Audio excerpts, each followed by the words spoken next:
1995 साली युती सरकारच्या काळात सुरुवात करण्यात आलेले झुणका भाकर केंद्र ही योजना बंद झाल्याने बंद पडले। त्या ठिकाणी कल्याण डोंबिवली महापालिकेने ईटिंग हाऊस सुरू करण्यास परवानगी दिली। आता त्या संस्थेकडून मालमत्ता कराची थकबाकी महापालिकेने वसूल केली। त्याच ईटिंग हाऊसवर हातोडा चालवण्यात आला आहे।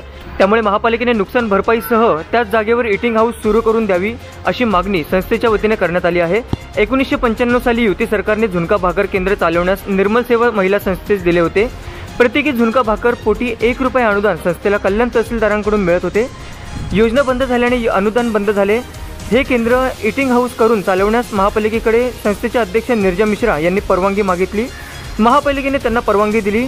2011 पासून त्यांनी रितसर मालमत्ता कर महापालिकेस भरला आहे। त्यानंतरच्या देखील मार्च 2024 पर्यंतची मालमत्ता कराची थकबाकी रक्कम महापालिकेने संस्थेकडून वसूल केली आहे।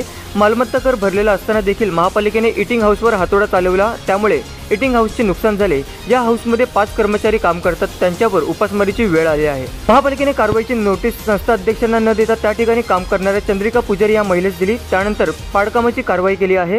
या प्रकरणी मिश्रा यांनी सार्वजनिक बांधकाम मंत्री रवींद्र चव्हाण यांच्याकडे दाद मागितली। त्यानंतर त्यांनी महापालिका आयुक्तांची भेट घेतली। आता आयुक्तांनी मालमत्ता विभागाच्या उपायुक्तांकडे जाण्यास सांगितले। झालेली नुकसान भरपाई करून त्याची पुनर्बांधणी करून द्यावी अशी मागणी मिश्रा यांनी महापालिका प्रशासनाकडे केली आहे।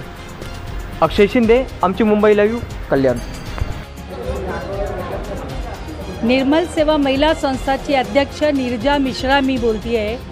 माझी एक ईटिंग हाऊस म्हणून कॅन्टीन होती बिर्ला कॉलेजच्या गेटवर, ज्याच्या 2024 मार्चपर्यंतचा भाडा नगरपालिकाने घेतलं।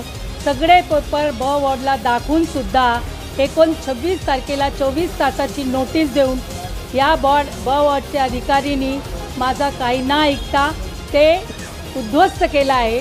त्याच्यामध्ये माझा सर्व सामान सकट नुकसान झालं आहे। मी महानगरपालिकांकडे आज मागणी केली आहे की माझी भरपाई म्हणून त्याच जागावर माझी कॅन्टीन परत बांधून द्यावी आणि ईटिंग हाऊस म्हणून मला परत ते कंटिन्यू करायला द्यावं परवानगी, अशी माझी मागणी आज मी परत आयुक्तांकडे मांडली।